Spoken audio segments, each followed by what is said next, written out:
the icy depths of the Cold War, American intelligence services could not afford to be skeptical.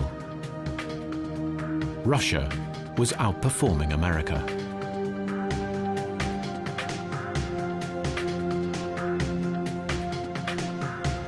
Her military parade sent a clear signal to the world that the Soviet Union was winning the race.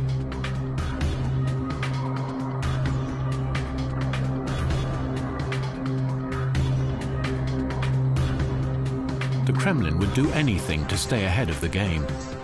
Oleg Kalugin was a general with the KGB. He knew how much serious interest the agency was taking in the paranormal. From the early stages of the Cold War, the Soviet scientific community, supported, financed, and inspired by the KGB and the Defense Department of the USSR, they would provide monies for research and, well, look for what may come out of it. So that was the beginning.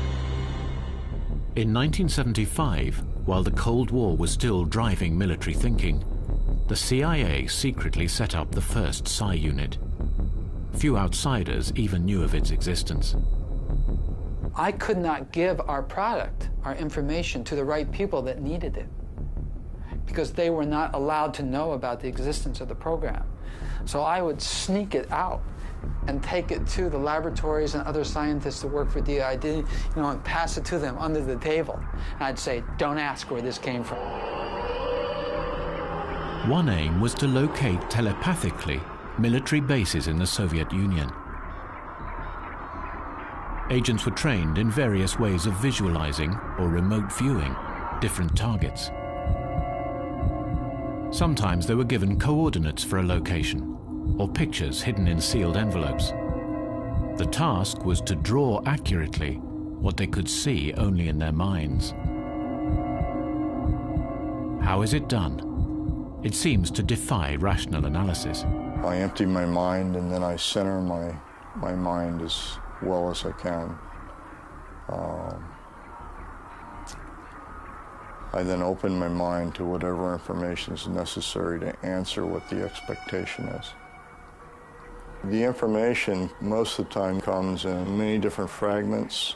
It's usually very difficult to understand. You have to try to build a picture out of it. Now, we can't really, at this point, explain ESP, psi, remote viewing from a conventional scientific point of view. It's there, we just don't quite know where to look for it yet. But the brain knows how to do it.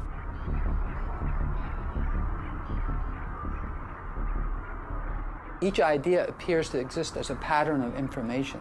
So we tune our radio, our oscillator, into that particular pattern, and we lock onto it. I get a sense I want to associate the individual with...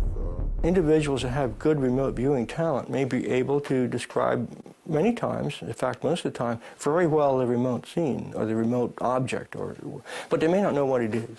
So the point is the seeing is not the same as the knowing. So the interpretation, to me, is still a big issue. It was an ongoing problem. In this experiment, the location was a swimming pool in San Francisco. The viewer saw water and pools, but identified the open-air swimming pool as a water treatment plant. Seeing something that they couldn't identify often happened in the Stargate experiments. Were their accurate results just lucky guesses? November 79, Iran. Islamic students stormed the American embassy and took more than 50 US hostages. Stargate was called in. It was extremely debilitating over a period of time. It lasted for over 10 months, and it was 64 people, and it was the same target, and we had to keep going back to it over and over and over. Hal Puthoff recalls the first breakthrough. While the remote viewer was giving the medical description, he said, this fellow is so sick, he should be in a hospital, but he's not in a hospital. And not only that, but I see him on a plane in a few days, and he practically dies from the vertigo of being in this plane. So anyway, we just sent all that information off. Shortly afterwards, a hostage is released for medical reasons. Coincidence or genuine remote viewing, and a much-needed success for Stargate. They did acquire very accurate information, including the health status of one of the individuals and the note that he was going to be unexpectedly released, and that happened within a 24-hour period after the viewers had noted it and predicted it. You don't particularly want to advertise just how well or how good or maybe not so good these capabilities are. You'd rather that be an element of surprise or unknown factor.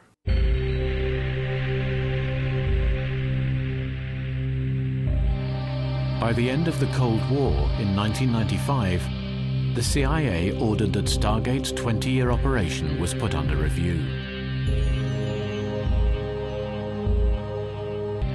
Professor Jessica Utz from the University of California was also part of the review. Hyman and I both agreed that there was something in the data that could not be explained by chance alone.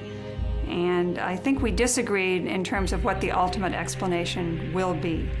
So we saw results that can't be explained by chance. In other words, people were guessing at better rates than they should have been able to guess if just by chance. Despite the debates, Stargate had chalked up more misses than hits, and in 1995, the Pentagon shut the operation down. The Russian operations were also allegedly cancelled. Oleg Kalugin believes otherwise.